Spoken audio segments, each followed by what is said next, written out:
Make sure you follow my channel, Cupola. We already know you got to subscribe, bringing you all the latest news, especially on Manchester United and Real Madrid.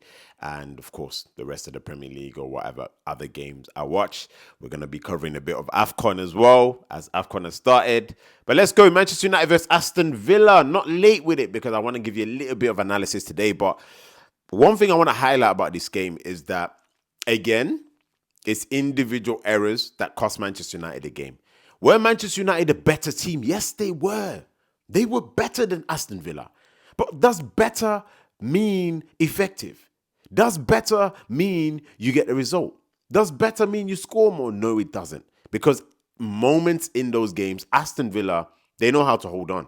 Now, don't get me wrong, United should have got a draw at least minimum from this game. Let's not even try and kid ourselves and make it seem like Manchester United didn't actually deserve to get something from that game, because we know they did. But in reality, again, individual errors and sometimes just a bit of heart. I think Roy Keane spoke about it in terms of some of the players.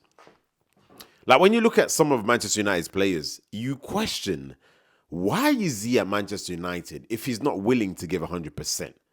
Now, when it came to the first goal, I want to highlight the first goal. Lenny Yoro's going to get loads of stick. Everybody's going to come for him. And I know why. Because the first goal, as I was watching it live, I was watching it and I said to myself, go on. As soon as I saw Rodgers took that touch and he was struggling to keep it in. And at first touch, he had another touch where he just took a touch to keep it inside the field. I'm like, Lenny Yoro, you've got to go into him. You've got to tackle him. But again, maybe this is, for him, uncommon waters. He's playing basically in a hybrid 4-3-3. We know what, 5-3-2, sorry. But he doesn't want to go out and engage. That is a problem. Already we know he's not necessarily a right back, so he might not be used to that position. But again, Rodgers is Aston Villa's most dangerous player running with the ball. So Lenny Yoro has to now, he has an opportunity, but he hesitates and he drops back. Now, that wasn't the only problem with this. It's also allowing him to come in on his right foot. Rodgers is not going on the left side, and if he is, he's less of a danger because he can only cross the ball. That's the honest truth. But it was the ease in which Morgan Rodgers was able to run inside. That is what I didn't like. I looked at Lenny Yoro and I said to myself, as a centre-back, you have to physically engage with the forward. Somehow, put him off, try and shrug him off. I get it. Not a rash tackle, but engage. I can talk about how poor Ugarte is, and I can highlight how poor Ugarte is. We've already been there. We don't need to have too many conversations about him on the ball, but when you're not doing your job off the ball, it's upsetting. He does win a lot of duels. I get it. But so does Casemiro. And that's why Ugarte just does not play. And I think soon enough, United will have to replace him. Do I want to talk about Bruno Fernandes' injury? Yes, because it will affect Manchester United big time. Bruno Fernandes, the team has been built around him. Since he's arrived in the Premier League, I doubt there's been a player who's had more minutes, more starts, and more goal involvements than Bruno Fernandes. Now, Manchester United, will they miss him? Yes. He was playing better than Ugarte with an injured, I believe it was his hamstring, holding his hamstring. I don't know what was the muscle injury exactly, apparently a soft tissue. But he was always going to come. He's played so many games. He's in his 30s now. It's almost impossible to not get a niggle here and there. How long he's out for, that will affect Manchester United. Just how the fact that United probably didn't have 7 out of the 11 starters that they would normally have. Obviously, Ahmad, Mazraoui, and Bruno, AFCON. Then you've got De Ligt and Maguire injured. And if De Ligt and Maguire are there, it's not an excuse. If they're there, a lot of the goals we conceded are not going to go in. Especially De Ligt, he's top 5 centre-backs in the Premier League. That's the honest truth. And Manchester United have suffered without his inclusion recently. Now, when you look at the rest, now Bruno Fernandes, because even with him on that pitch yesterday, probably ends 2-2. You guys may be asking, oh, but you always hate on Bruno. No, listen. I'm saying this team, this current team, is built around Bruno Fernandes. So when he is not in this team struggles. That's the truth, because the team is built around him. I'm not saying United cannot survive without Bruno Fernandes if he's sold and replaced The issue is replacing, not selling. And what Manchester United tend to do, they sell, they don't replace. At least with the forward line, they've done that, and look how many goals they've actually scored. Yesterday should have been 2-2. If we talk about Matej Cunha and his headed opportunity, and Šeško as well, who needs to pull his weight. But it's a case of replacement. I still believe he's the most important player in that midfield because United don't create as much if he's not there because the team is built around him. That's the truth. Now, when I look at the attackers, Benjamin Šeško, I need to see more from you. For me, it's like, I get he's been out injured, but I'm looking at certain patterns from Benjamin Šeško that I've seen from the start of the season. One of them is in and around the box. And I've already analyzed, I've said to you guys before we signed him, he's not good in a 1v1. From what I've seen in his career, a lot of his finishes are instinctive. Either obviously aerial crosses, him attacking crosses, him shooting from far, using his power, of course, allowed a lot of space to do so. Technical, little footwork, create half a yard and score, which he's done a lot. He is a technical player. But then when it comes to the actual me and the goalkeeper, I've not seen it. And one of the main reasons with Benjamin Šeško is the fact that there are too many steps in which to have that shot. So if you see Šeško, a lot of his body movements are very slow. And it's not necessarily because of his height, because you see Erling Haaland is tall and in and around the box, his body movements are not slow. And Benjamin Šeško is not slow before you guys even think he is. He's not. It's that trigger in his mind on what I need to do to score the goal. And that's something you need to look closely as a player individually and work on. So I've seen it a few times against Man City, against Liverpool. We saw it against Villa. You're running one-on-one and you're taking 1 step, 2 step, 3 step before you're shooting. A lot of times what that allows for a defender, especially Premier League defenders, they can get back in position. They can throw you off. They can kind of nudge you. It allows the goalkeeper to be on top of you before you even know it because you're taking time to make that decision. And your body movements, your body shapes, your biomechanics are showing that you're not even prepped to have that shot. And what that does is it delays your decision making, and that's not good in front of goal. You need to know what you're going to do. And I think Thierry Henry broke it down absolutely brilliantly. He said he aced curling the ball into the bottom corner from the left-hand side and knew that any time he was found in that position, that's the standard finish. Meaning he doesn't have to think. If I'm here, I'm bending it around the goalkeeper. And one thing with that finish is that when you're curling the ball that way, as you can see with a lot of shots that you don't actually use power, the ball is going away from the goalkeeper primarily and then bending back around in the post. So it's harder for goalkeeper to save a slower shot that's used with technique to bend the ball around him than it is a power shot. Now, that's allowed Thierry Henry to score so many goals because I'm in this position, boom, automatic. It's an automated finish. It's a goal. Something Benjamin Šeško needs to practice, and I've seen that with a lot of strikers in our modern day as well, is taking 1, 2, or 3 touches when it's 1, 2, boom, or 1, boom. And Harry Kane is so good at that. That's why he gets so many goals. It's like 1, half a yard, smash. And I watched Fernando Torres' old videos. Go and watch him.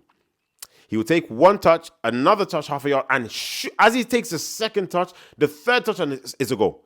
It's like you've created half a yard, and the second touch, shoot, Jermaine Defoe, perfect at it. Ian Wright, perfect at it. Because what it does is, not only makes it harder for the defender to block the ball, it doesn't allow the keeper a chance to react and to know where you're going. Because you can take a touch, a second touch, and hit it. The goalkeeper's not seeing anything.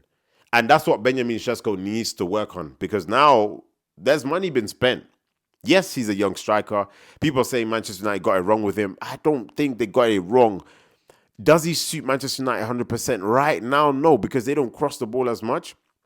Again, yesterday, a lot of the chances that came, even Cunha's header, you would have wished it was Benjamin Šeško. Most of the crosses go over him. They're not really inviting crosses that give him an opportunity. I think Mason Mount had one as well in the second half, but it was just ahead of Benjamin Šeško. He doesn't get as much crosses. Does he need to improve on his movement? Yes. Does he need to be sharper? Yes. But guys, stop hating on him. Again, let's focus on Matej Cunha. I think he had a good performance. Scored. Should have scored another one.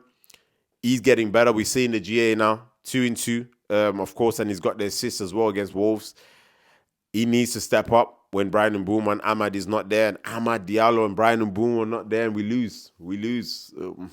If they were there, would we have won that game? I don't know.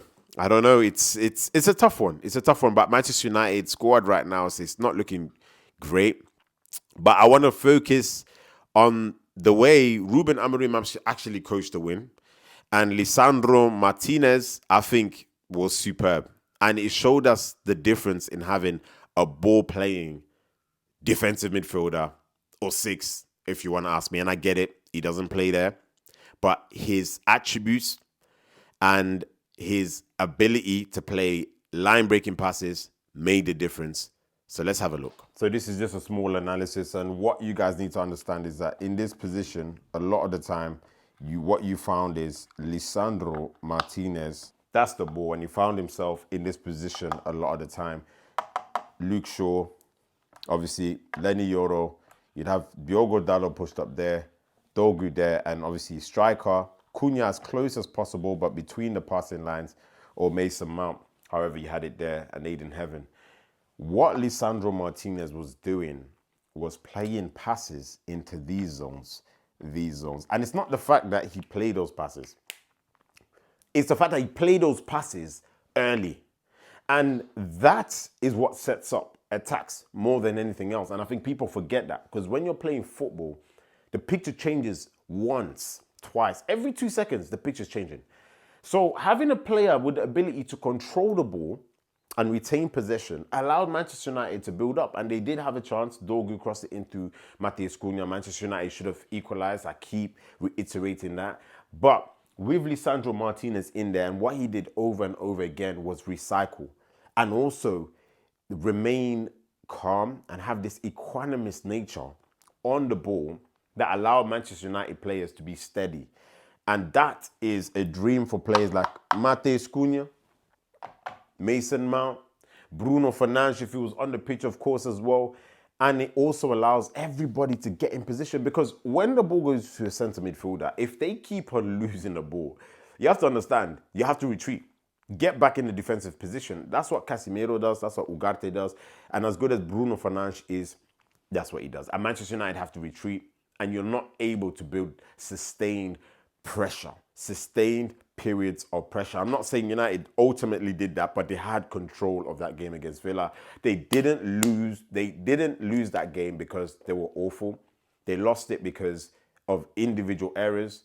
They controlled that game, and Lisandro Martinez was so key to that. I don't want to put this idea out there that he should be the sixth. However, you need to understand that when a centre midfielder is able to control a football match, he's able to play accurate passes, able to win the ball, able to switch play.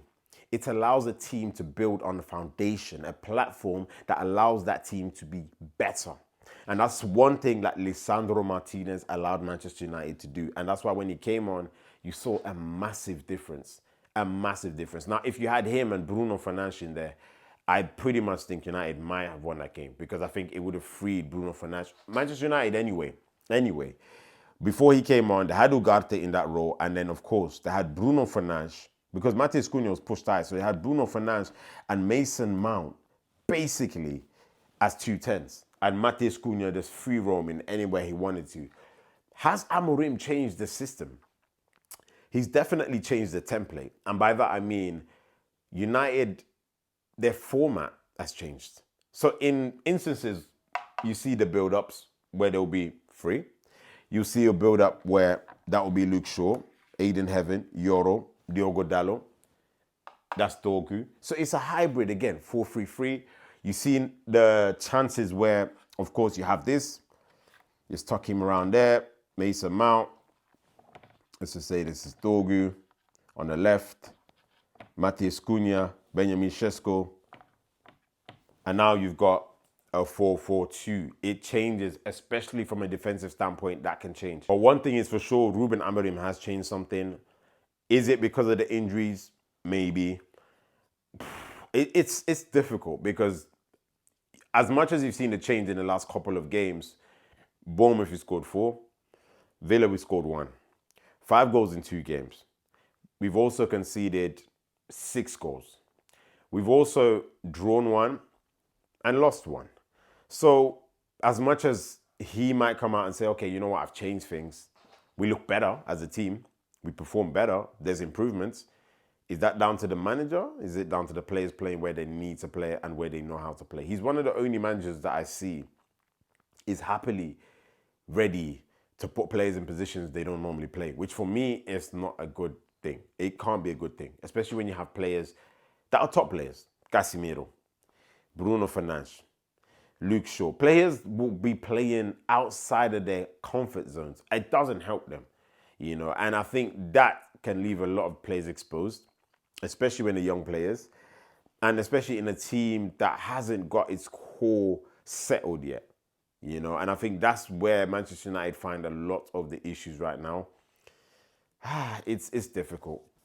Can they still make top four? I don't know. I looked at how Liverpool played. I don't think they played greatly because Tottenham are not good. But one thing is for sure, I think Liverpool have been terrible and they're still above Manchester United. I stand by it. I still think they'll come back into form. They have too many good players. Isak is obviously out for a while. But comparing that kind of team that's been struggling and where Manchester United are with one game a week, I don't know what leg to stand on right now. I don't know whether the team will win. The performances have been better, but the results haven't been. Am I happy with the performances? Yes. Well done. Well done. Honestly, I prefer to see those performances. But you can't concede goals in football every single game and expect to win. You can't keep on leaking goals. Aston Villa, 10 wins in a row in this season alone. Ruben Amorim, 13 wins in a year. That says it all. Kupola, make sure you follow. And I'll see you soon.